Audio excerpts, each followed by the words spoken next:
Directors to order. Everyone please rise for the Pledge of Allegiance. Allegiance to the flag of the United States of America and to the republic for which it stands, one nation, under God, indivisible, with liberty and justice for all.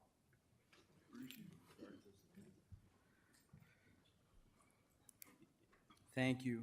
Brenda, would you please do roll call? Sure. Director Poston? Here.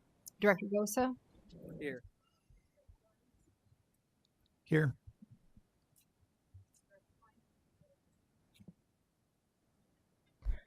Director Klein-Jerome? Here. Director Potts? Here. Director Beck is absent. And Director Hayes? Absent. Thank you, Brenda. All right. Director Poston, would you please read the mission and vision statements? The Davenport Community School District is dedicated to growing excellence in the academics, the arts, and athletics for every child by ensuring the highest quality education in an environment shaped by a diverse community, preparing our students to be lifelong learners and productive citizens. Vision statement. Education that challenges conventional thinking, prepares all students to compete in a global society, and inspires our students, parents, staff, and community to answer the question, what if?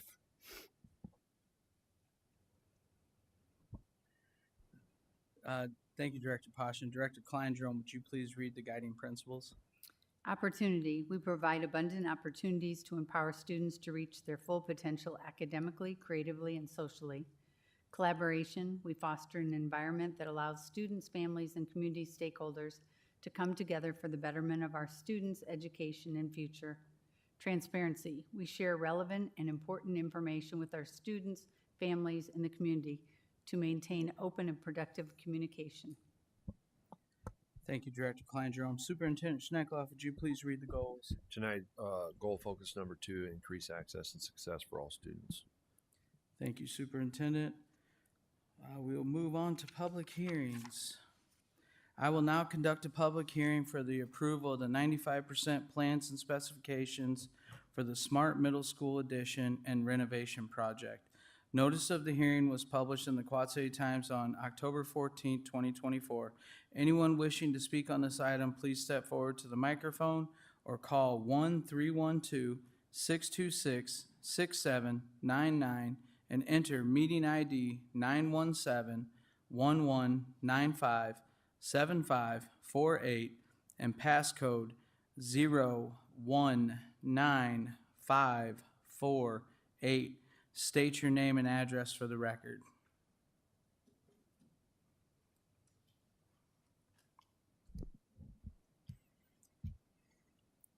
All right, seeing and hearing none, I now declare the public hearing closed. May I have a motion? Mr. President, Director Poston. move the board approve the plans and specifications for the Smart Middle School addition and renovation project as shown in the 95% plans and specifications. Thank you. Is there a second? Second. Thank you. Motion's been moved and seconded. Is there any discussion? Seeing and hearing none, I'll call for the vote. This will be a roll call vote. Director Poston. Yes. Director Barnes. Yes. Director Potts. Yes. Director Klein-Jerome. Yes. My vote is yes. Motion carries. All right, we will move on to student board reports. Start at whichever end you guys would like. Good afternoon, everyone. Davenport Central's Drama Club had their amazing showing of Map Reader this past week on Thursday the 24th and Friday the 25th. Blue Devil Productions will be having their showing of Ride the Cyclone Thursday the 31st, Friday the 1st, and Saturday the 2nd, so make sure to mark your calendars for that awesome show. McKinley had their Trunk or Treat Thursday the 24th. It was a great turnout for them. The Hunger Drive is still going on at Central. The Student Council has been going to Hy-Vee on Saturdays to get donations. And the past week, they raised around $600 for the food drive, for the Hunger Drive. So we are striving more each week. Also, the class of 2026 at Central just got done with their PACT testing. So that's what's going on. Also at Central, I'm proud to announce that our NHS chapter has done over 100 hours of service for our community during quarter 1. And to improve like our overall student body, we've started giving tutoring to athletes both in season and out of season during guided study as a way to like supplement like their learning and to help everyone become better. Good evening, everyone. So at Davenport West High School, there was a successful end to the first term. New hires to our school are proving to be rock stars so far. They have high energy and are jumping in any chance they get. So they're doing what they should and above and more. We have a special congratulations to Lila Schaefer and Aaron Clinton, who were accepted into the Iowa All-State Chorus on Saturday. This is the highest honor an Iowa high school musician can attain, and they absolutely earned it. And then on top of that, a special congratulations to Addison, Ainsley, and Peyton for receiving Division I ratings for their state dance performances. Way to go, dancers.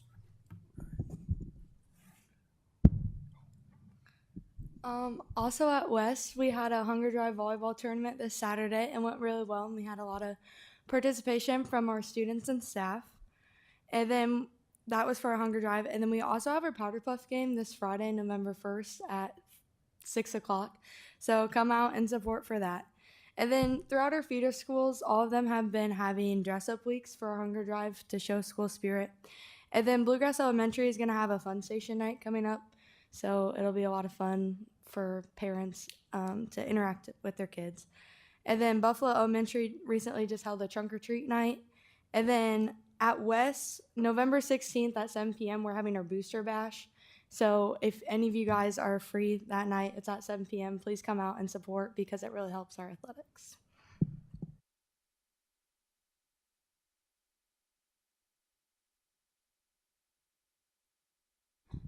All right, so for our feeder schools, Harrison had a trunk or treat on the 24th also, and now they're having a book fair this week, so they're probably pretty happy about that.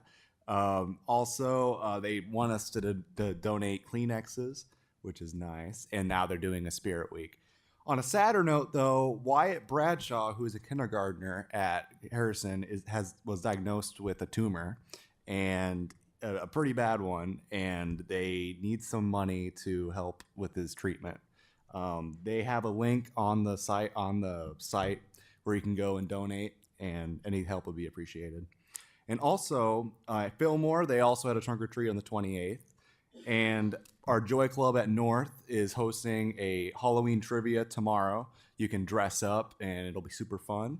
And then Green Team cleaned up the front street from Gaines to, I think, where that one, it's like right in front of Menards. We cleaned up that street there, and we plan on continuing to do that and maybe even get more streets to clean up our community. Thank you. All right. For North, we have a student hunger drive this week. North Drama Club had The Outsiders showing a while ago. And for our next show, we got Frog and Toad, the December 14th and 15th. And we have a children's workshop the 14th, which is all fun. Thank you. Oh, and the student hunger drive. I just said that. Oh, you did? Okay. I love it.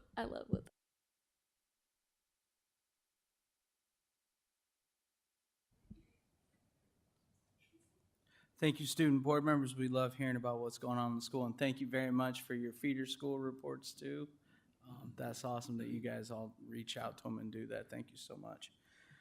All right, we will move on to no recognitions, presentations. I will turn it over to superintendent. Thank you very much. Tonight we have district-wide athletic director Dave Shovelin is going to come and present to us about our athletic programming. But as he's walking up here, who is Dave Shovelin? Well, Dave comes from a family of coaches. I think it's in their DNA to run athletic programs. Dave was a head basketball coach in Clinton, where he was very successful in creating feeder programs and a basketball program that frequently went to state and sent students off to college to play collegiate basketball. And then he came to Davenport and was the athletic director at Davenport North right about the same time when Mr. Chelf came there, and really put some things in place that that have made a huge impact on Davenport North athletics, and so that was one of the main highlights of wanting you to come to this job at this level, because we're at a pivotal time in Davenport School's history where we have a real opportunity to beef up our athletic programs. And Dave, in your first handful of months, you've done a wonderful job of getting the lay of the land, working with our coaches, seeing where are we and where are we going, just like you did at North and just like you did at Clinton. So we're honored to have you be here and kind of give us a state of the district as you see it in your first 30, 60, 90 days. And thank you for being here. Thank you for your hard work in this. I've seen a version of this presentation at LZAC, and you did a fantastic job interacting with LZAC and hearing from them, and we're seeking feedback from them on how we can increase our programming. So thanks for being here. I'll turn it over to you. And as always, Mr. Flynn is the direct supervisor of our athletic program. So John, if you have anything, as always, chime in. So thanks for being here, Dave. Thank you. As TJ said, Dave Shevlin, I know most of you guys and Karen as well through my work at North. I was also the associate principal there, where I worked with graduations and things like that. So excited to get back into the athletic realm of things. I think that's where I'm probably most comfortable in terms of trying to build. And I think that comes down to a passion that I've had and developed through athletics. I don't think we can be as successful listening to the vision statements and things at the beginning. The word compete comes in. That's one of the big things, is to compete in the global society. Athletics is where we can really teach people how to compete, how to take a loss, learn from it, and move forward and get better. So moving forward, just some positive things in the last couple years, and then I'm going to also tie them to some things that you're going to see when we talk about our goals. So when I took over the athletic director job at North, I had a great group of people that were really at the same point we are now, ready to move forward. The only thing I did here, and I think it's kind of funny, is they said, don't worry about a couple of the sports because they're not going to win anyway. And when you're competitive like I'm competitive, I said, oh, okay, thank you for that motivation, and we'll see what happens. Girls basketball was one that they identified. It just wasn't ever going to be there. We were able to grab people at a feeder level program, and I highlight them because they've been tremendously successful in the last 5 or 6 years, not just within the MAC conference, but at the state level. I directly tie that to when they're in 2nd and 3rd grade, giving them gym space and opportunity to play together. Their families had opportunities. We got the right people involved to bring them together. Their families got close, and there wasn't never a question. So even though we've had super high-level athletes, I think we have 2 of the top 25 players in the nation on the girls basketball program at North right now. And they needed additional opportunities, and we took that and the feeder program. They remembered where they started, but we gave them additional opportunities to go to the national level, to be seen where they needed to be seen, and that was correlated right back to that program. So credit to them. They've had 3 state appearances, 2 MAC titles, and really the opportunity and the closeness relationship building that they had was built right there, and it hasn't stopped. It isn't a one-time thing. It started back with the group in 2013 or 14, and it's rolled right on through. Similar essential swimming, girls swimming, the new pool allowed for a lot more space for feeder programs. It built up that feeder program, and it equated out to a state finish last year for the girls swim team. And honestly, some sports are a little bit more difficult when it comes to population, and you compete against schools that are having 100 kids in one sport. To be able to do that at that level and build up that participation has been fantastic. West High Track had a state champion last spring. That was a basketball player. He was found at the intermediate school, convinced and related to a coach there, got him out for track, brought home a state title in track. So what we can do even at the middle school level to increase participation is essential. North Baseball won the MAC title this past season. That is the first group that was able to use the hitting facility that was able to be put up behind North. And those need to continue to find spots for those programs to be able to recruit and bring in kids that get the right coaching. And right coaching, we're going to talk about what that looks like as well. So those are definitely programs. Then I'd be amiss if I didn't bring up Central Cross Country.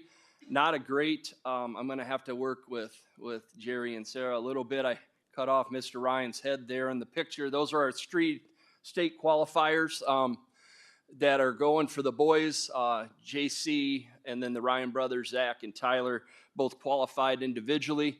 And our girls team qualified as well. So what that kind of says is they all ran together in the intermediate track program, and they built relationships together, and they're close together. And they're freshmen through seniors. Tyler's a senior, and we have freshmen that are running on that team, and they feel as part of that team. And it's important to remember that started with quality coaching at the middle school level to build into that next step. It just doesn't happen when you're in ninth grade. It has to start prior to that. So my goal moving forward, my personal goal is make sure the opportunities and programs are at all the schools, all the cross-country teams, all the swim teams, by facilities management, and making sure that those systems are in place, that they're very clear on how we want to move forward. So as we keep rolling through, sorry, I get kind of wordy because I am very passionate about this. So 4 pillars. When I started July 1st, I went in and I tried to evaluate everything I possibly could at July 1st. I jumped right in the water, tried to look at where we were at and develop 4 things that were going to drive me forward. And these were kind of the 4 that I work with, and I do read them, honestly, every day. I had a great coach when I was young that said there should be something that reminds you of what your goals are every day. You can't think of them, write them down and read them. So that is for these 4 pillars sit on my desk, and I do read them every day. It's to use a vested and well-developed team to build a strong, transparent athletic program to reach all students. And that can't be done just by me. I can't do that by myself. I have to have a well-qualified team that's all vested, and we hold each other accountable for what we say we're going to do. They have to be on board, and we have to transition from level to level. It has to be a tiered system, and we have to be able to provide them opportunity and the base to get better. It's not always win games, it's get better. And when you get better, you win games. Develop a strong and viable feeder system using the state-of-the-art facilities to develop athletes early and instill pride in all we do. We have to increase participation at the younger level. We have to provide them opportunities. We have to communicate those opportunities. We have to make sure they know when and where they are, and we have to do it correctly. We can't just throw it in and not do it right and then walk away from it. It doesn't work that way. We have to be, it's an everyday deal. It's an everyday grind. And we have to, as a team, work as that in athletics. Build long-lasting relationships with the community partners and those in the system to bring the best possible coaches and mentors for our athletes. Parents are doing the best they can, and they get their kids involved, but we need to make sure we're providing them opportunities. If they want to go to a coaching clinic, we should put one on for them. We should be reaching out to them all the time. If I'm the football coach, I should know who coached every kid within my feeder system, and if I don't know that, then we need to have a conversation, and I think that will happen. We need to build that solid communication with our ADs, to our coaches, to our younger coaches, and make sure that provide them space, provide them what they need to be successful. 4th thing, and this one's very hard when you're super competitive, success is defined in many different ways. Each stakeholder has to be accountable to holding and achieving our goals. However, as much as I'd like to say it, wins are what we want. We want wins because you compete to win. And part of it, when you're at a high school, you don't always pick the athletes that are rolling through, and there are tough times. There's tough times, but that's not an excuse. Your culture should still be your culture regardless of the talent of the athlete. So we build the right culture, we build the right system, and that will take care of itself in the long run, and wins will come. I mentioned the team approach. I just kind of put who I'm talking about. This isn't everybody, but these are the ones that we need to make sure are completely on the same page. The decisions need to be made within the framework of those pillars that I mentioned, and we will be working together to build a foundation as this group. It has to be seamless. Arrows go both ways. They have to be able to reach out to me. I have to be able to reach out to a head coach. Those are all part of the team, and the only way that's going to work is if we do have a team approach. So if we have people that aren't vested in the team, then we need to have conversations to realign them into the team. So that takes tough decisions, and it also takes difficult conversations, but they have to be had if we want what's best for kids. So myself, 4 charges that I have in front of me right now is make sure it's a transparent athletic program for all students and families. You're getting the same programming at Smart that you do at Walcott, that you do at Wood. Same at West, North, and Central. That's a framework. It's a skeleton. There are going to be unique parts to every school. It's not going to be cookie cutter, but there needs to be solid framework, handbooks, expectations, and those types of things that develop as you go through programs and as you go through years, because it's a constant changing document. Work with all the stakeholders and adult mentors who can build strong, lasting relationships. That's where we start getting the younger kids, as we start having them trust the system, believe in what we're doing, because when you lose that belief, they start looking other places. And when they start looking other places, the grass isn't always green, but they go to investigate it, and then it's too late for them. So we got to have green grass on our side and make sure that we're doing that appropriately with our community people and stakeholders, as well as identifying those right away so we have conversations. I feel that that is something that has went very well for us so far. We have a lot of things that isn't quite structured perfectly together, but they're little bits and pieces that are going to tie together pretty quickly. And I think that that's one of the better things that's been happening right now. Third is recruit, train, and retain great coaches for our athletes. I currently help EICC. I teach a coaching class for coaching authorization, and we really focus. It's a hybrid system where they do some of their online stuff, but they're focused 18 hours on what it takes to be a coach. And I enjoy that as much as I do anything, because I see older people come in, and I see younger people come in. And I can identify a pretty big pool. It gives me a lot of eyes on people that I can reach back out and say, hey, why don't we chat about this? I do work closely with the Board of Ed and Kelly Vega, who is the person that does the authorizations, coaching authorizations. We talk often because I want to make sure our program is fitting the state requirements first, and then making sure that they fill out EICC as well. Reaching out to local communities for those names of potential coaches. They can start coaching when they're juniors and seniors in high school. At least at the middle school level, we're going to work on putting those people together, and we'll talk a little bit about that more, as well as in high school, or in college, excuse me. They go to college, they play sports, they figure out what good is, and I try to help that with high school athletes. Good's pretty good. Just because it's Ambrose or Augie, it's pretty good. They're all all-stars when you get there. So it doesn't always work out for them, but they want to continue. I'm reaching out to those coaches and say, who are some guys that really would be good, but aren't quite talented enough to play? And that really gives us a broad names, and I reach back, help them get their coaching license, or give them advice on how to move forward. And again, get those people in the system so kids have faces that look like theirs.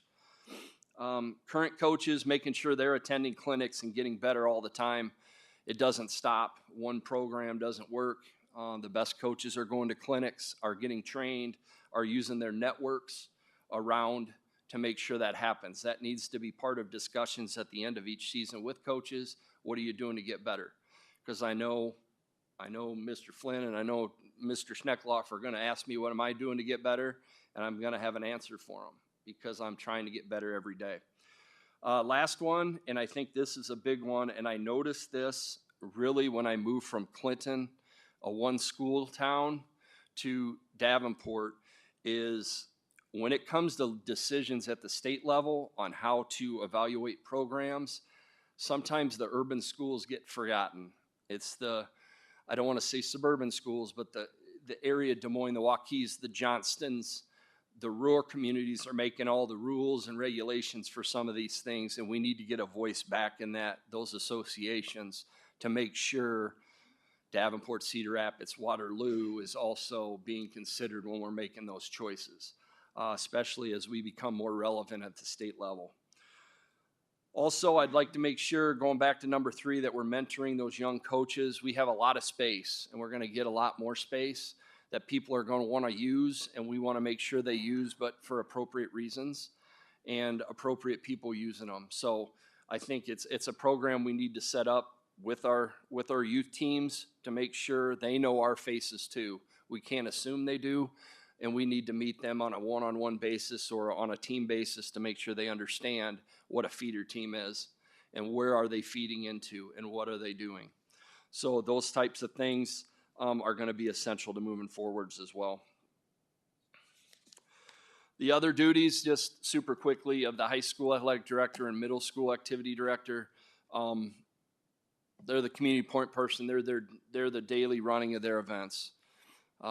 They're going to run their evening events. They're going to work with their booster clubs, which are all kind of not universal. I shouldn't say that. Or that's where there's a little bit of difference. There needs to be a framework, but there is a little bit of difference on how they operate within their community. And it's a lot of has to do with participation. And I keep going back to that participation part. We need to have the best coaches. They're all part of that. We need to be having discussions between both levels and myself, as well as the head coaches. So providing those opportunities to learn and then expecting them to learn are very important for us. The feeder program itself, kind of a 3-step process if we're going to do it correctly. First, we need to clean up some of our middle school situations that we have. Fall went better. That it didn't say great yet. We're going to get there. We're going to work to that every day, but it is getting better. And a lot of it has to do with commitment and appreciation for what you guys do as a board and where you put athletics on that map and activities. That's a big part of the student experience. It's a big part of who you are as a young person. So I do appreciate that. So we are working very hard with that middle school athletic piece. I'm networking myself. What does it look like in the other schools? Cedar Rapids, Des Moines, how are they managing those as well? Intramural program, I would really like to get that, make sure it fits good with the elementary and the middle schools to build that program, and it builds into that next level. I think we have a great opportunity with 6th grade, and you'll see in the immediate goals, which is the next slide, that will be, hopefully we have something in place moving forward with 6th grade starting at the beginning of the year to build into a full year next year and into 5th grade. And then the third step is, once we have all those cleaned up, is kind of tying the loose ends of that feeder program that builds into it. So again, everything builds into that next step. The feeder program builds into kind of an intramural situation, but you still are playing. And then the intramurals is kind of tied to the sport, 7th grade, 8th grade sport. So example, we would have, we'll just flip the next slide because that's kind of the first one on the next slide. For 6th grade, we'd want to mirror it with what sport is in season. So 6th grade, they may be playing, in Davenport, it'd be YSF football. We'd want to make sure that we offer an intramural at the end of the day or whenever it best fits for their program that's tied to football in the fall. We offer them some opportunity to do cross country in the fall. Those types of things, so they blend right into that next level. So 6th grade, it's just, I've done this, now I'm moving to 7th grade with more people. And the more people we have, the more positive experience, the more their peers bring each other in. So we want to make sure it's mirrored with the season. I know we're already underway looking at officiating classes. I'd like to see some of our high school kids that are interested in being in officiating come down and officiate the middle school intramurals. All programs that like I said, we're going to mirror something in January, and we're going to fix it, make it better, and then have it ready to go next fall. Continue working, again, with our feeder programs. Make sure that new additions are being monitored and ready to go as soon as they open. Celebrate them. We are going to be in a fantastic position in terms of facilities, and we need to make sure we take pride in those. Lastly is close the gap. One of the things I did identify right away is the gap between all three of these levels. And I talk about how they need to be cohesive. They have gotten better slowly, but we're going to continue to make them better. It needs to be a solid process and system. It can't be different from place to place. We got to quit bringing up barriers with no solutions. We got to have solutions with problems. Make sure we have the correct leadership and we're building culture within this team. And I think if we're able to do that, things will move smoother and we'll have a much more opportunity to increase participation and make our sports a much better place. So I kind of rapid fire through that. The athletic program will provide opportunity through relationship. I know Davenport has a tremendous tradition in sports, but tradition can go away if you're not careful. So we need to blend that with some new vision and bring back to where we were in that culture, in that belief in our system. So those are the things we're really working towards. As I said before, it's very honored to sit here just simply because the board, you guys do a great job of supporting what needs to be supported, even when it's not popular. I know some decisions aren't popular. Sometimes I actually have high school kids, and my high school kids, the right decision isn't always the easy decision. Most often it's not. So I expect you to make the right decision. That's what I tell them, and I think you guys have done that, and I appreciate that. And it shows in our facilities, and it shows in the passion that we have for making the best student we can in Davenport. So I look forward to continuing to grow quickly. We just finished our fall season. We haven't yet. Friday, we'll go up and hopefully bring some hardware home in Fort Dodge, and then we're already moved on to our middle school seasons, which I believe started this week. So season 1, 2 winners. So I appreciate the time. I don't know, questions or?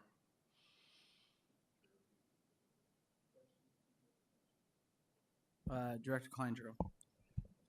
First, not a question, but I want to thank you for your passion and your energy towards this.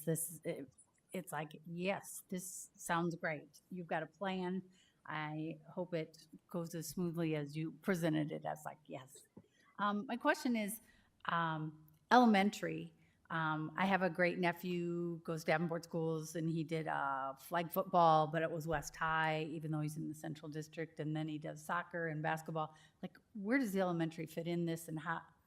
I honestly don't know, like, how they get their coaches, but it's not really as a school thing, or how's this work? And I'm learning more about the elementaries really all the time, because I think some of them have really strong intramural programs that are going on. They're not always related to sports, but they're going on. So there is that venue that we can do that. That's something that is in need, and we need to address that, because every kid should have an opportunity to do what they choose to do. So I do know I can speak directly on probably 3 schools, just because I worked at North for a long time. I know Truman and Harrison both have intramural programs, and some of it's for after school care and some of it's for playing competitive sports. But I think those are things that I need to meet with elementary principals on and develop a plan with them, so athletics can support whatever's best for their intramural program, and then communicate the opportunities that we currently have out there.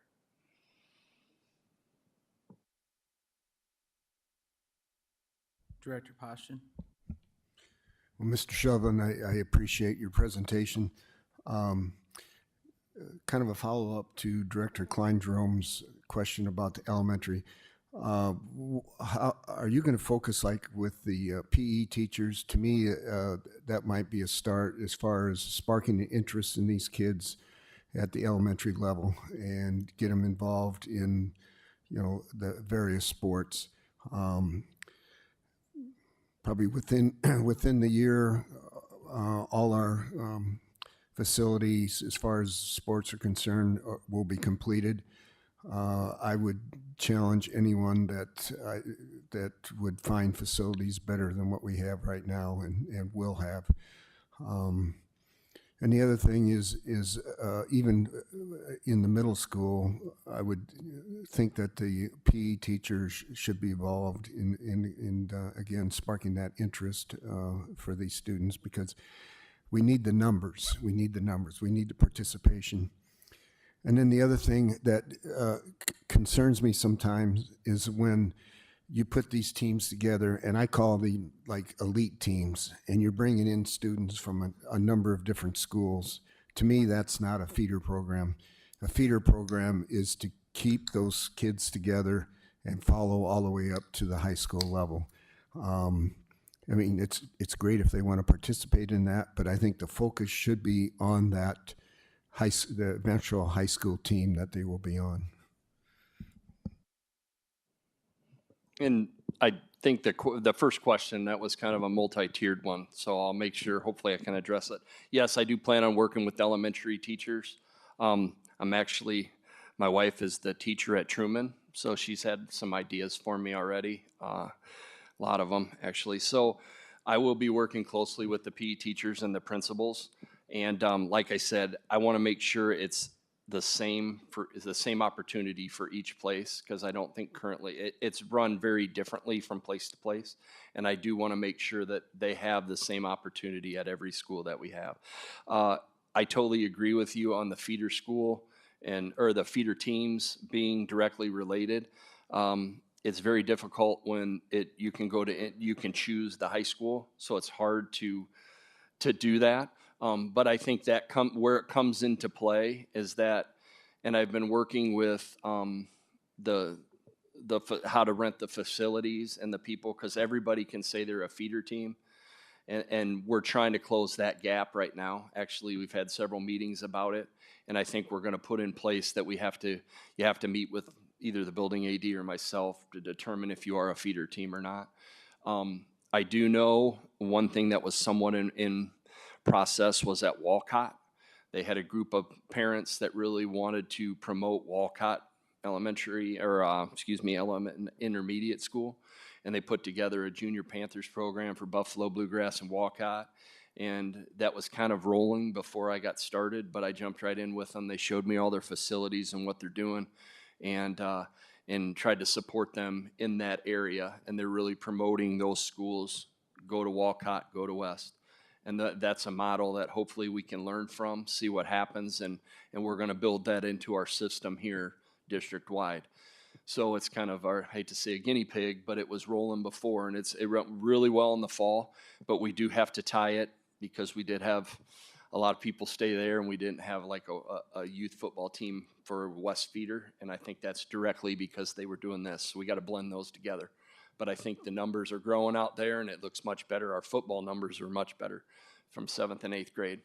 So I do believe that making sure the feeder teams understand I just can't sign up online and say I'm a feeder team. There'll be some requirements, and we'll try to use the younger kids in the smaller gyms and move the other kids up by size into the appropriate facility for them to practice.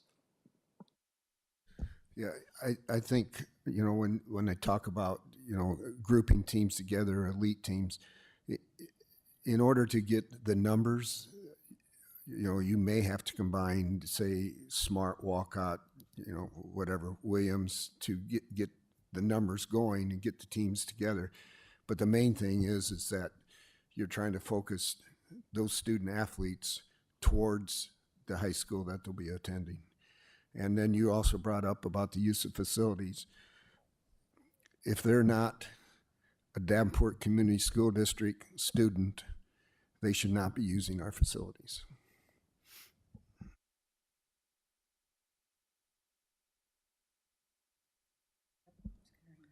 Lily? Okay, so as we're talking about like getting people to come to our Davenport high schools, a big question that I have is when we have a lot of our staff and like leaders in our school, when they're sending their kids to schools outside of the Davenport school district, what does that show the people who are kind of on the fence between, okay, should I send my kid to Assumption or should I send him to West?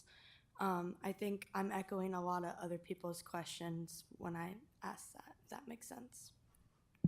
Yeah, I'll take that one. And the only thing that we can really focus on is creating a strong feeder program that's directly connected to our varsity programs that have elite facilities. And if you take a look at, for example, the North baseball team, when that facility was created, there was an opportunity for those kids to go anywhere that they wanted to go. But Mr. Pauly and some of those people, they decided to keep their kids in that program. And that's the type of thing that we need to continue to do.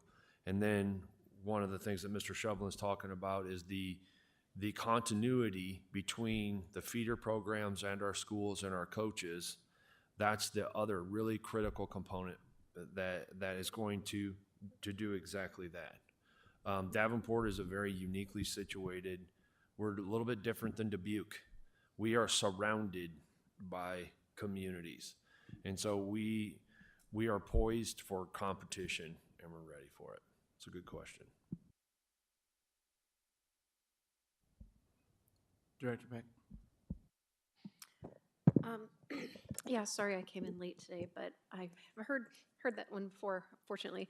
And you did a great job, again, sharing it with LSEAC and with the board and the public in general. I did have one question that I didn't really think of before. I'm trying to kind of figure out how we would go about closing this kind of feeder gap, and I was not aware that you could just sign up online and say you were a feeder team. So I'm going to use an example and just ask you some questions about it. So when I drive around, I pass Eisenhower Elementary a lot, McKinley, because that's where my son goes. And there's some signs out that say Young Lady Devils basketball. Sign up now. Who is in charge of that? Like, if I see that, I've also seen them for, baseball or some other sport. Well, actually, that's pretty much it. But who's in charge of those? And are they affiliated with the school, or is it somebody using our logo and name? And what happens with those kids, I guess? So those are usually ran through the schools. So when you're talking, I actually met with Kevin Peterson today from Central and Jim Space, and he verifies every team at Central. I know the ones that are using that name there's not really a umbrella anymore, but it is run through the building AD to determine if they are feeders or not. So yeah, I would say that. Now, there are issues where fields aren't fenced and things like that. You show up and 4 football teams are practicing at Williams because there's no fencing. But the signs that are actually identifying school or a feeder are traditionally already been investigated out and are allowed to do that and provided space as they've needed. So these are teams, I guess I'm not fully up on youth sports as well, like just as an industry, I guess is the right word. So these are teams that are part of some sort of league, like where they play locally, and they choose to be affiliated with Central or West or whatever, or is it parents who decide they want to have a team? Like, what's the sort of, like, whose rules are what rules Yep. are they following? Where's the tournaments? Those kinds of things. So the way it has been so far, and I think that needs to be cleaned up a little bit and communicated. I do think the process is there, and usually it's run through the school, and they are future Devils or future Wildcats or Falcons. But it does get difficult as they bring people in because they'll turn in one. It's just an ongoing thing. It's one of those things I mentioned at the beginning. You can't just write it down and walk away. It's a constant having conversations and being in contact with those parents that are coaching. And typically, the parents will determine where they want to play depending on the skill level of the team that they have.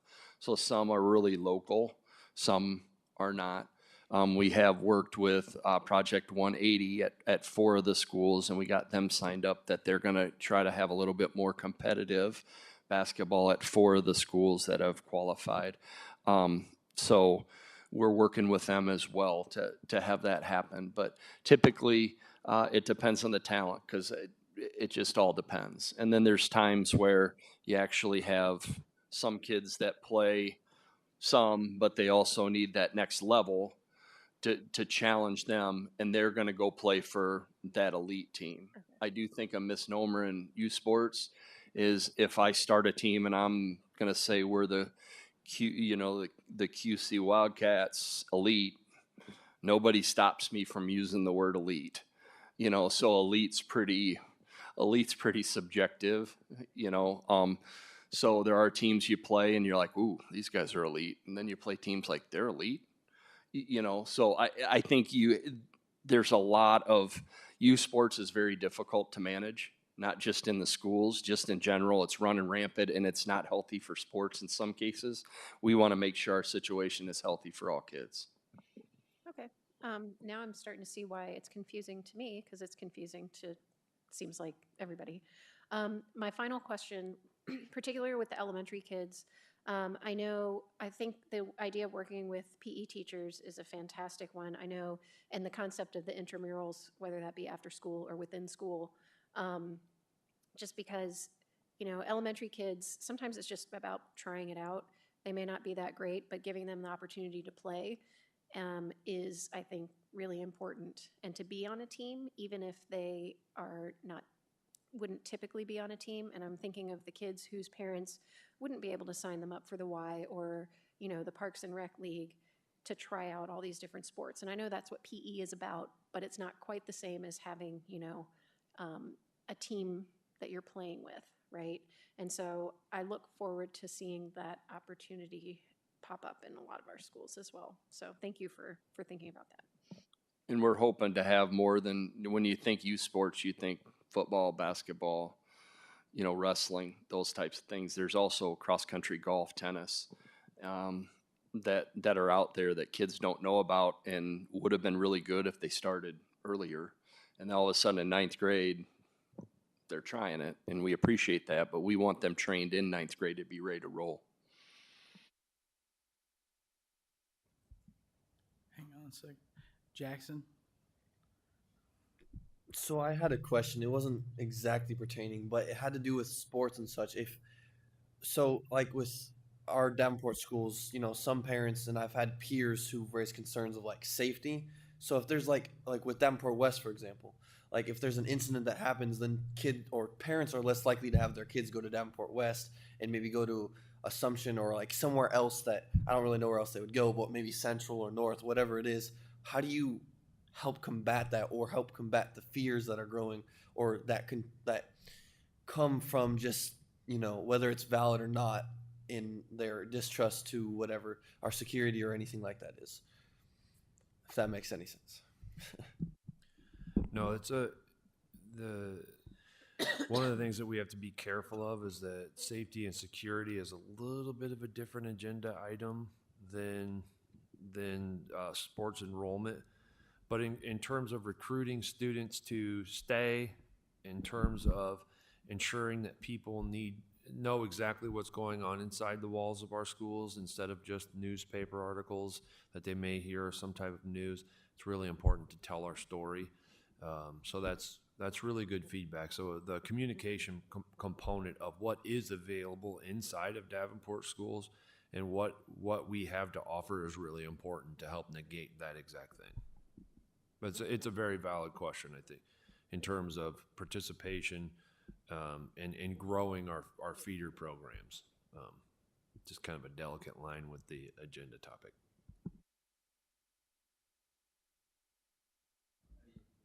Okay. Director Barnes. Thanks for this presentation. It's very helpful. Couple of quick things. First, I want to compliment you on the emphasis on winning, because I think successful programs and winning programs are really the straightest line to greater participation and keeping students in the district. So I want to compliment you on that, and I'm going to come back to that. Also, really appreciate the emphasis on culture. I hope that also includes character and expectations of excellence. Also, you mentioned your team, and a couple of things that I would just observe. I think that visibility of the ADs goes a long way, especially at the middle school level, as well as coaches at the high school level. I mean, I think that feeder programs are really important, but also that visibility and reaching into the middle schools, I think, is going to be critical to this pipeline development.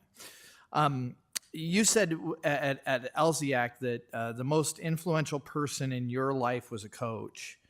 And I have to think that we have tremendous upside if we have the right people in coaching positions for that to be the same for students in the Davenport community schools. And I hope that that's one of the things that you remind all of the ADs and all of the coaches about on a continual basis, because that is critically important that we have the right people in those positions.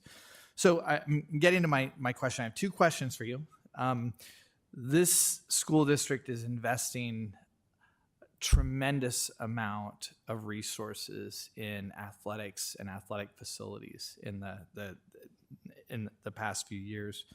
So what do you think the timeline for progress is, both about increasing participation and getting to that excellence? I mean, when should we sort of be saying, is this an 18-month slog? Is this a 36-month slog? What's your sense of when do we sort of get into the tangly things and untangle them and start to feel like the investments that we're making we're gonna start seeing a payoff? So to address that in two ways, the first one would be, I think any sort of accountability or program assessment should be occurring all the time. It shouldn't be just at the end of a season or prior to a season. It needs to be going on throughout the season to make sure we're preparing those coaches to put a product on the field, court, course, whatever it may be, to ensure that they're preparing their athletes. In terms of winning, it's very important, but I don't think it can necessarily measure the success of an athletic program at a high school. I think the athletic program at a high school is the culture, the way they show up, ready to compete. Was the team ready to play? Were they not ready to play? Was the event run appropriately? Those types of things. We should see growth in that, hopefully game to game even. In terms of putting a number on it, that's very difficult at the high school level because there's a lot of factors that go into winning and losing. And I'm looking more for the program to improve itself, improve its culture. That's very hard to measure. But at the same time, when you see good coaching, you know what good coaching looks like. And you know that the kids are prepared, they come back, the participation should go up right away. We should be recruiting. That's one of our main focuses. We should see increase in numbers as soon as these programs are going. And we can't wait. We have to move now because it's moving. So if we stand still and wait, everybody else is still moving. So we have to move with it, maybe at a little quicker pace. Thank you. Director Poston. You were talking before about some of the main sports and everything, but one sport where I think numbers have fallen off in recent years, and that would be soccer. And we need to generate the numbers. I mean, at each high school, we should be fielding a freshman team, a JV team, and a varsity team. And, that's the only way you're going to improve by getting the numbers. So I think the number one thing is you got to get numbers. You got to get participation. The same goes for like cross country. We should have all kinds of kids out running for cross country. And again, a freshman team, JV team, and a varsity team.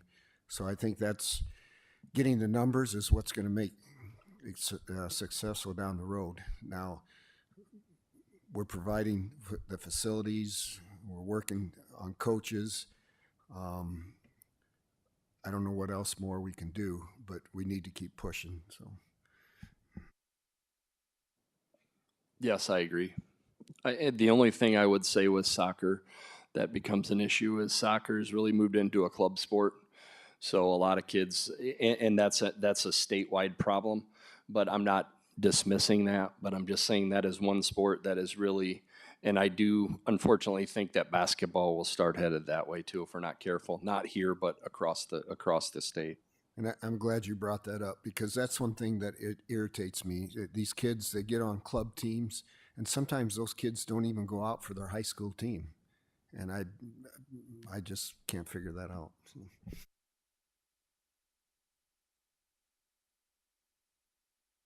Director Beck? Along those lines, certainly I would think that, at least when I was growing up, which wasn't here, the club team season was like fall for soccer, and the school season was spring for soccer, for girls soccer or something, and the boys was opposite. Is there any kind of system where we can have those school teams and students who play for club teams, be it soccer or basketball or whatever, still be able to do that? I mean, basketball really only has one time a year that it gets played, but some of those other sports could be fall or spring, depending on where you are in the country. So is there a way to mitigate some of that and provide an additional opportunity for people to play? The club sports scene is very.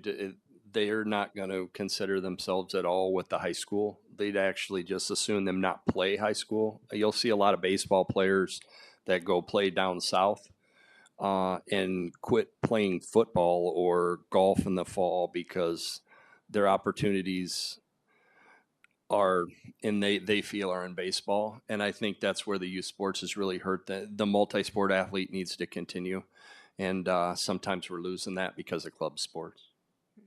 But that's something we want to still have. Those are usually the better players that we want on our teams as well.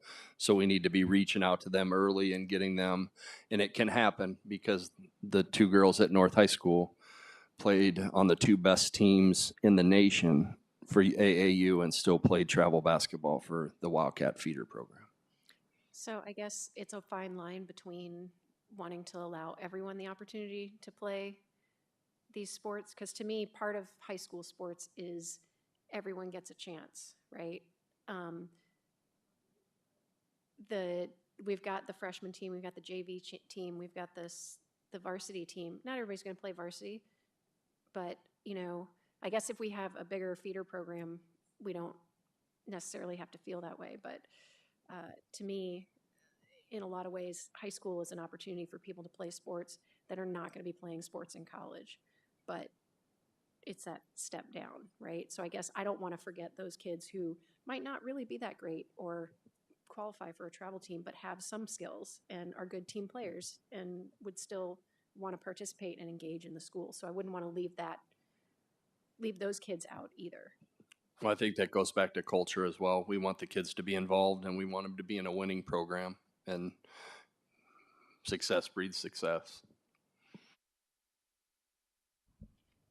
Director Potts, I didn't forget about you. Did you have any questions? I really don't. You guys covered most of the bases. Okay.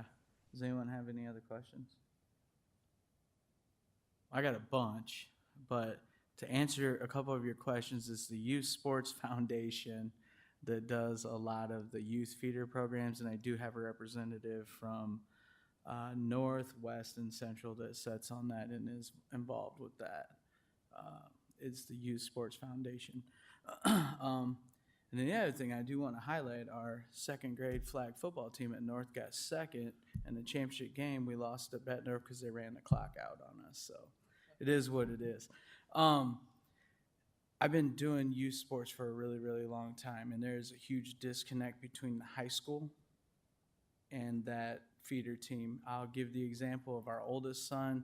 When Coach D was at North, he would come down and have the varsity team, they would kind of sit and watch some of the practices and stuff. And that was a huge thing for the kids.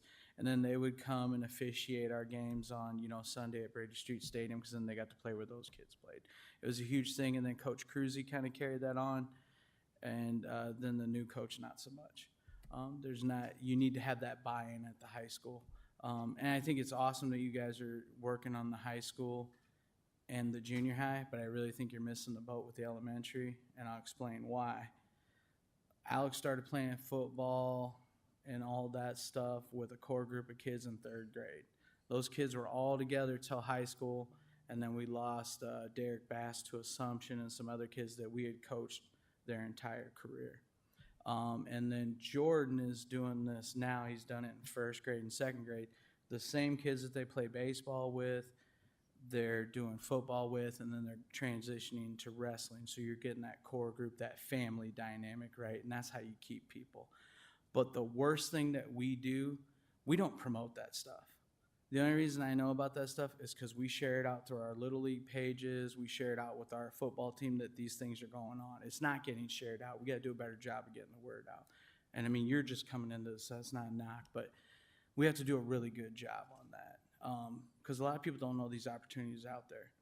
But if you can get kids, the earlier the better, because then they develop that passion, that drive for it. And also they can figure out what sports they like and what they don't. And then that way they're not doing that as they're progressing on. I think that is a huge thing. And now I'll ask my questions. So you talked about coaches attending clinics. So will there be like a set number of clinics they need to attend? And then my other question to that is, so a lot of the coaches for like junior high and high school, there are staff members, right? Are they getting like that paid day to go do that? I mean, we do it for teachers and things like that, and that might be a more of a you question. But like, how many days are we giving them to do that stuff? Because if we're saying we're going to do this, we have to do our part on our end and be all in on that to make sure that we're giving them the tools that they can be to be successful. So I don't know who wants to answer that question.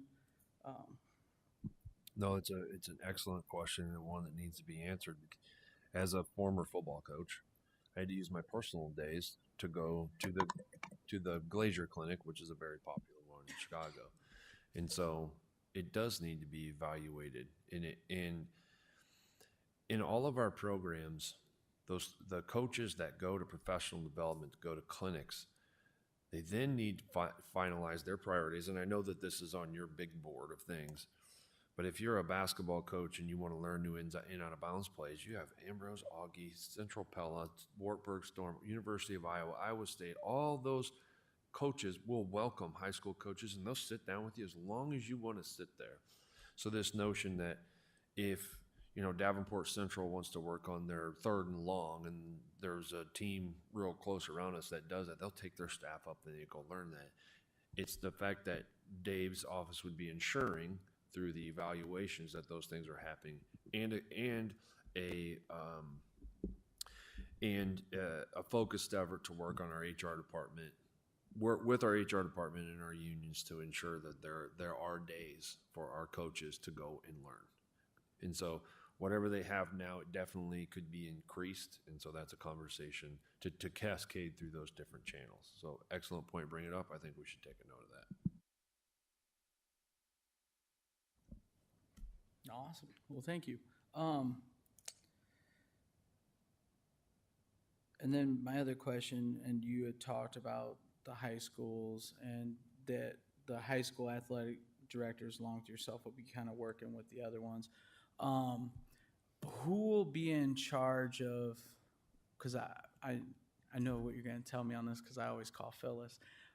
Who's going to be in charge of like that master schedule for like facilities when we get all these things for like, you're going to have junior highs wanting to do things, obviously the high schools do things, and then you're going to have like the feeder programs and stuff. So who is the point of contact for that?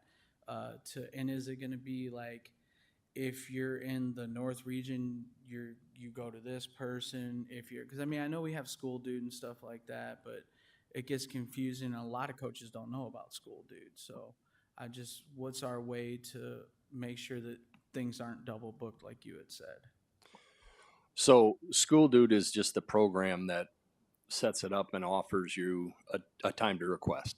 So it comes down to making sure we're identifying the available spaces for them. And you really should be working through the feeder schools, I believe, and I'll ask staff John, I think it's already identified by feeder school, like what schools would have those facilities. Those are things we want to clean up, make sure if they're in place that they're known. And I'm learning a lot as you go too. But what I'm trying to do with any team that I don't recognize the head coach of on a request is calling them and asking them what they're about, talking with them. I probably talked to 5 or 6 already. To make sure they have what they need, but we also have to prioritize because all of our facilities are not ready yet. But they're close and we want to process for that. So I would ultimately say it would probably run through my office. But at the same time, I have to make sure the building principal has control of their building. I really can't tell someone how to rent their gym and their facility, but hopefully we build enough trust and relationship amongst those leaders that they're going to help us because it's going to help their kids. And I don't know if they know that either. So I got to start with them and make sure we're all on the same page and who they can call if they have a question. So I think once that cleans up, it'll be a much better system. Okay. And we are currently working on that. I meet with the school do people, and that's taken up a lot of time. Oh yeah, no, I don't. I want to say I don't know what we'd ever do if Phyllis ever retires. She's phenomenal. I'm gonna give her a shout out. If she ever retires, that's December 1st. No. Yeah. And President Gosai I'd like to add, Dave and Sarah and I were in a meeting just Friday on exactly what you're talking about. We have new facilities. We have wonderful facilities that everyone is going to want to use. We need to make sure that we have the right system in place for our feeders, and we also have reciprocal agreements with the city. We need to make sure that that is aligned, and we need to make sure that our pricing's on tap with what everyone else around us is doing, because we need to make sure we're taking care of what we're going to have. So I know Dave's been working on that. You asked about the clinics. We've been meeting, talking about the sweet spot, how we can align that and work with HR to make sure that that happens. And because I chimed in, I also want to say, Dave talked about responsibility, about right coaching, about opportunity. I mean, those are 3 of the bedrocks of what he is establishing within that culture in our programs. He's doing that while the logistical pieces don't stop rolling. So the huge celebration in my mind is that we have someone at the table who is his sole job is to champion these programs, to champion the philosophies that he's talking about, and to keep the ball moving. I mean, this year he's implementing a new system for intake in our equipment, and it's going to potentially save us $8 to $10,000 just for our junior high football program. He was working with our middle school athletic directors this season, saved numerous games after scheduling things occurred. So this big picture stuff is going on while the day-to-day stuff doesn't stop either, and I just think he's done an outstanding job so far. Awesome. No, I don't expect it to happen overnight. I mean, it is, hey, we throw you in here. We got 4 high schools. Hey, make all this happen with all the other schools. So I do want to say, I do appreciate your approach, and I love the pillars that you have and things like that. My other question, we've talked about this quite a bit at the board table. So you go to a football game at Brady Street Stadium, there's a lot of kids that should be out, offensive linemen, defensive linemen, that are just sitting in the stands. I know what all you're doing. What are the high school athletic directors going to be charged with? Are they trying to actively recruit kids to get them into some of these programs? I mean, what are they doing? What's their scheme under your pillars and what you're doing? What's their accountability towards building this stuff too, if that makes sense? Well, I think everybody's responsibility within the school really is to have kids be involved. And we can look at certain kids, and some need to play football and not run cross country, for example. I mean, their body structures are just not the one to do that. So we need to identify those kids and have real conversations with them. But I still think it comes back to that piece. In 9th grade, we can talk to them like I said, I was the associate principal, and I worked in the lunchroom. I volunteered for it, so I'm not quite super stable, because I liked it. But when I went in there, I talked to those kids all the time. I know for sure that's going on, that they're having conversations with them, but they're already got a job, or honestly, they think it's too far past them to go out now when it's not. It's getting them there. So if we get them in 6th and 7th grade where it's expected, we have a football meeting today, they go. You know what I mean? They're not wavering on the way there. Am I going to go or not?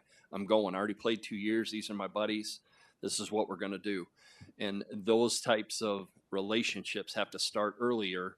So when they hit 9th grade, when they don't go out, now it's 1 or 2 kids that now I'm calling in, having a conversation with, and probably calling the parents and say, what am I missing? Why they played in 7th and 8th grade? What, you know, those conversations I think need to take place, but we got some things on the front end that we need to fix prior to that to make that happen. And I think this year was like I said, number wise was much better in the football ranks of things.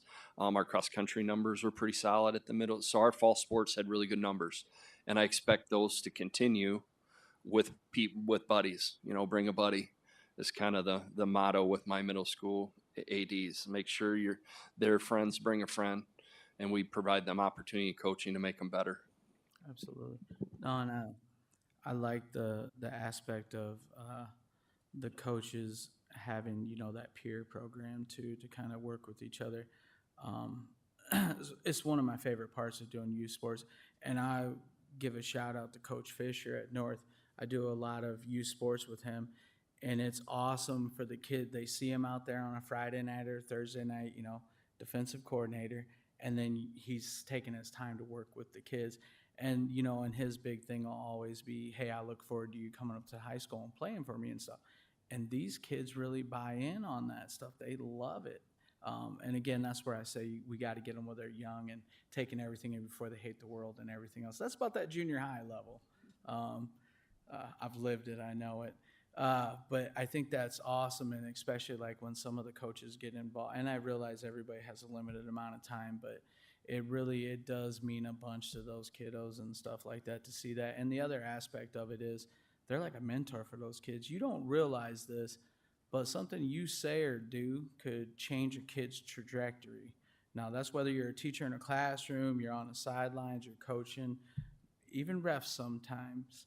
But I think that's an awesome thing, and I don't think people that realize and grasp the amount, you know, that you can do on that. Our football team was made up of kids from Fillmore, Harrison, Truman. I think we had a couple from Hayes. We had a couple knuckleheads, and I'd be like, hey, man, you're going to have to hang out with me on the sidelines if you get in trouble. And then I sure would be in their school, and then all of a sudden they get, oh, Coach Ghost is there, man, I really got to be good. And it helped out. You know, the teachers said they were being a lot better in school and things like that. So I think I realize it's a lot to ask, but it's little things like that. I think if we can really get these youth programs going, but I really think that the elementary is where it's at. I mean, I understand the junior high and all that 100%, but if you can get them when everything's based on 3rd grade, right? And if you can get them there, man, they're all in. They love that stuff.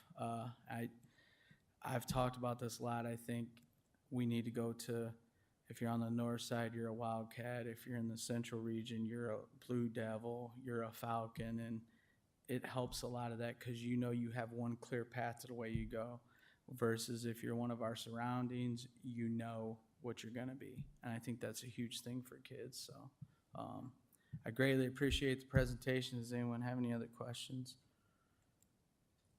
Thank you very much.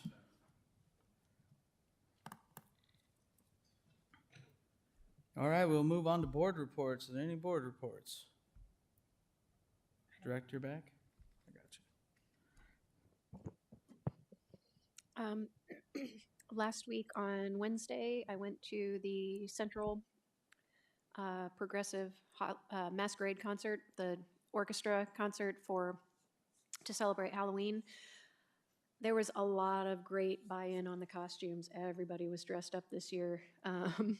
And it's one of those opportunities where you have the middle school orchestras, and then you see the freshman orchestra, then you see the full 10 through 12 and the chamber orchestra. And just being able to see the progression from that really young age all the way up to the high school level, just it blows me away every time, the amount of improvement that happens when students are playing every day or more regularly as they get into middle school and high school. So really great stuff. And of course, we have excellent orchestra teachers, and a shout out to all of them. So it was a good show. Thank you, Director Beck. Director Klein Jerome? First, I went to the band spectacular, and it was spectacular. It wasn't as cold as it was last year. A little chilly, but it was very, very good. And it's so cool to see all of our high schools and middle schools out there at the end. I also went to the expansion of the United for Schools presentation or program at Madison School, done by United Way. They're now adding Jefferson School to this mix, so that was a great thing to see. And then I also went to North High School to their science fair. Lots of participation by the students, and actually a lot of people came to see what they were presenting, so that was cool too. Any other board reports? I will echo, Band Spectacular was awesome. The United Way Unified Schools was a great event too, and to get to talk to some of those kids and then do some of that with them was awesome. And then I already plugged our second grade North Blue Flag football team got second place of kids comprised of Fillmore, Truman, Harrison. I think we had a couple kids from Hayes too, so that was awesome. And then I attended the North High School Outsiders play, and they did a phenomenal job. We got to be kind of set up on stage. It was pretty cool, so kudos to them. Any other board reports? All right, we'll move on to communications. Brenda, do we have any open forums? Don't got to read that. All right, I'll move on to consent agenda. May I have a motion on the consent agenda? Mr. President, Director Beck. I move the board approve the consent agenda as written. Thank you. Is there a second? Second. Thank you. Motion's been moved and seconded. Is there any discussion? Seeing and hearing none, I'll call for the vote. All those in favor say aye. Aye. Any opposed, same sign. Ayes have it, motion carries. Superintendent report. None at this time.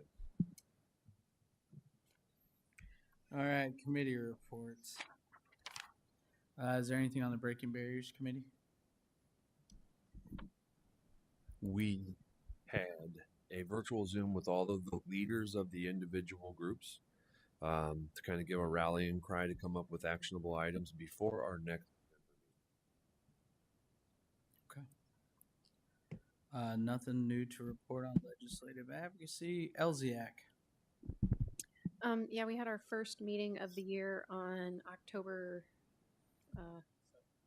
17th. Thank you. We got a presentation from Mr. Shevlin, so a version of what we all just saw. And then we also got a presentation from Rudy Newkirk, who is our CAA and Fine Arts Curricular Specialist. And I'm sure we will see a presentation from her at some point at one of our board meetings. The CAA and Fine Arts presentation that we saw at LZAC. Are we going to see a version of that here at a board meeting? We can. Okay. This was a board request. Oh, yeah, that's right. Okay. So, but absolutely can. Okay. Well, we may or may not. So just to hit some highlights, I won't bring up anything from athletics. It was similar, but the couple points that I made or that I wrote down were that all the fine arts in the district are curricular, and the main issue is that there's always a need for more instruments at the schools for particularly the younger kids. And also, high-resolution document cameras for digital portfolios are always a good gift if you're looking for Christmas gifts for the district. And one of the things that sort of I walked away with, things we should be thinking about, is what are some of the barriers to participation in the fine arts? So, and then we meet again in like 3 months or a couple months, 2025. All right, thank you, Director Beck. Director Potts, I don't think there's anything new to report on long-range facilities planning, correct? No, we haven't met since I reported at the last meeting, and our next meeting is scheduled for November 8th. Thank you. Policy Committee. We are not going to meet again until 2025.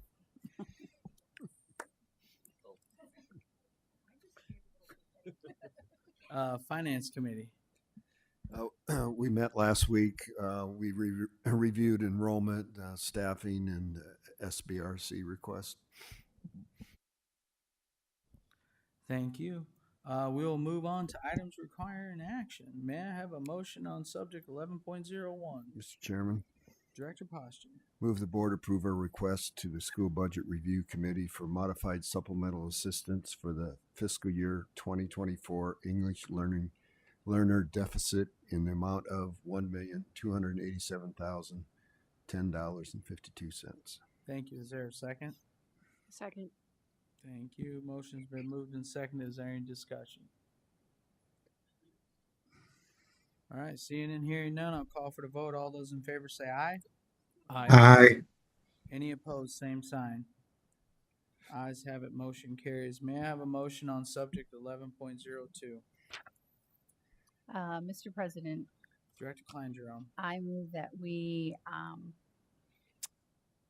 board approve policy 503.19. Thank you. Is there a second? So weird. I only have one. Second. Motion's been moved and seconded. Is there any discussion? Seeing and hearing none, I'll call for the vote. All those in favor say aye. Aye. Any opposed, same sign. Ayes have it, motion carries. We will move on to discussion items. The only item for discussion tonight is subject 12.01, policies for board review. I'll turn it over to Vice President Klein Jerome. This is the second reading of this policy. Anybody have any questions, comments? Otherwise, it will come for a vote at the next meeting. Okay, that's it. Thank you. Administrative reports. None at this time. Dude, my wife was here and she's going to think I'm lying after all these meetings being so long. All right, board requests. Any board request? All right, seeing and hearing none, we'll move on to board reflections. Student board members, we'll start with you. Colin, you want to kick it off on that end? You guys all saw how we've done it, so you kind of know what you're getting into. Okay. Yeah, I like that. That guy definitely is very interested in sports. Myself, I'm not really into sports, but it was definitely interesting to hear, and it's really important for a school to have a good culture. And it sounds like he's very passionate about it, and I'm happy that we have somebody like that.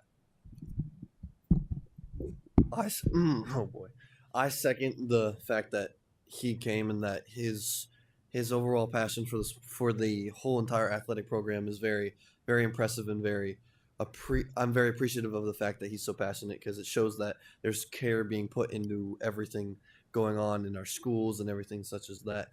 And I'm just thankful that he came to talk to us, and yeah. Thank you. I would also echo what they say, just about the importance of him caring, and I'm excited to see how his new approach at things is going to play out in all of our athletics. I'm very excited because personally I've been on cross country team since I was in 7th grade. And so this year, my senior year, our entire varsity girls team was able to go to state in 25 years. So it's amazing how our athletic programs are already improving, and I'm very excited to keep in the loop as I go on with the rest of my life to see how great this district outcomes. Thank you, student board members. Director Pats. My comment would be that the presentation from the AD was obviously significant for us. Nothing galvanizes the spirit in a school more than a winning athletic program or a winning team. Um, the AD has a big job ahead of him. There's a lot of moving parts, from intramurals in the elementary to the junior high school programs to, in the junior high school, we don't cut anybody. You can wind up with 35, 40 girls out for the seventh grade basketball team, and then you got to go find another coach. There's just a lot of moving parts, but we have to be competitive in this arena, and we're putting the facilities out there to be extremely competitive. So I'm very optimistic. Thank you. Thank you, Director Potts. Director Barnes.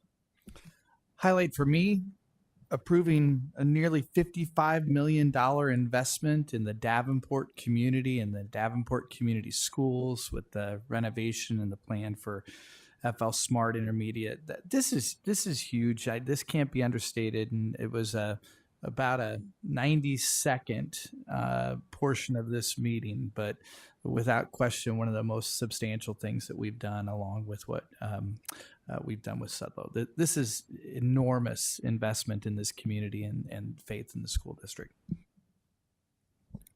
Thank you, Director Barnes. Director Klein Jerome. I echo what Bruce said, the athletic presentation. It's great that we are, focusing on the facilities and the students and getting participation up. I like that he's got a very clear plan on that. The renovation of Smart is awesome because I think sometimes the public feels we ignore the West End, and this shows we are committed to the West End, and I taught at Smart, so this does make me happy to see that they're getting the new facility. And I'd like to say to the student board members, thank you. 6 out of 9 of you came early so that you could be recognized and thanked, and we appreciate all your time and that you sit here through all of this and you have great input, and I appreciate that. Thank you, Director Klein Jerome. Director Beck. First of all, I apologize to the student board members who are here that I wasn't able to make it to the reception, but I do very much appreciate what you guys do, and very, very much appreciate your input, so keep it up.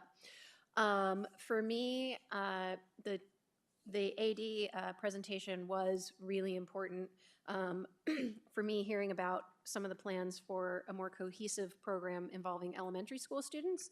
But I have to echo Director Barnes on the approval of the plans for SMART.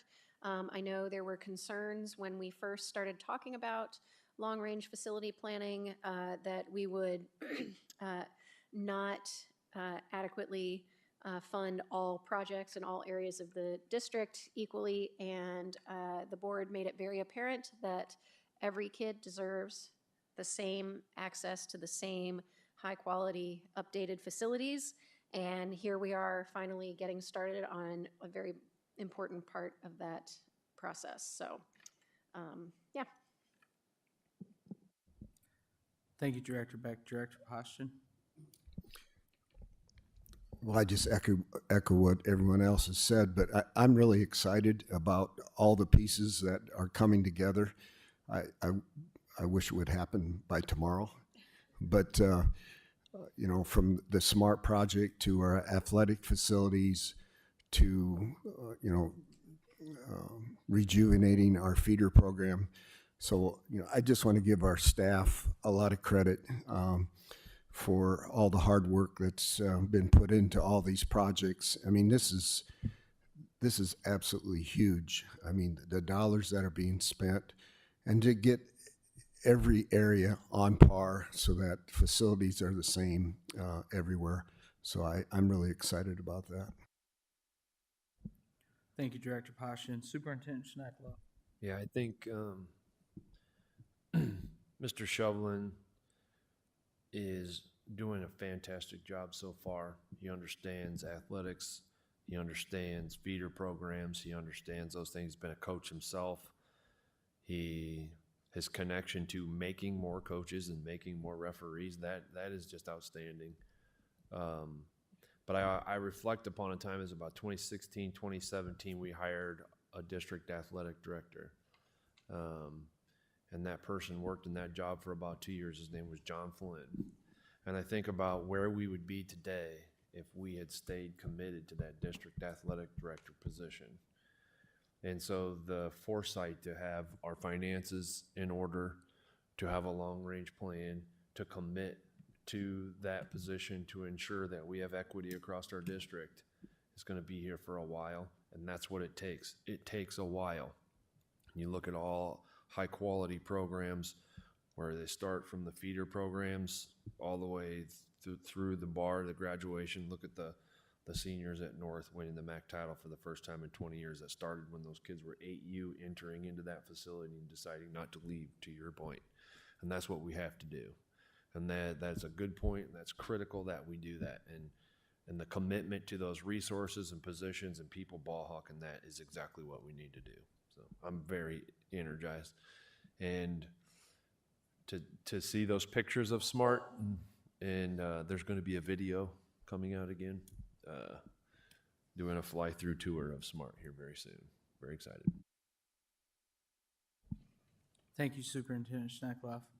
I'll echo what everyone said. Again, thank you, student board members. We appreciate you all. Thank you for coming early, and thank you for staying, for giving your input to us. We greatly appreciate it.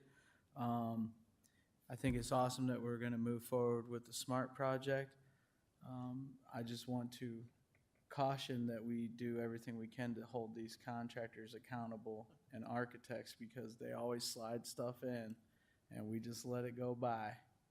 And you know what I'm talking about. And make sure they're bidding responsibly. So with that, Director Potts, I would entertain a motion to adjourn. So move. Thank you. Is there a second? Motion's been moved and seconded. Is there any discussion? Seeing and hearing none, call for the vote. All those in favor say aye. Aye. Any opposed, same sign. Ayes have it. Motion carries. Meeting adjourned.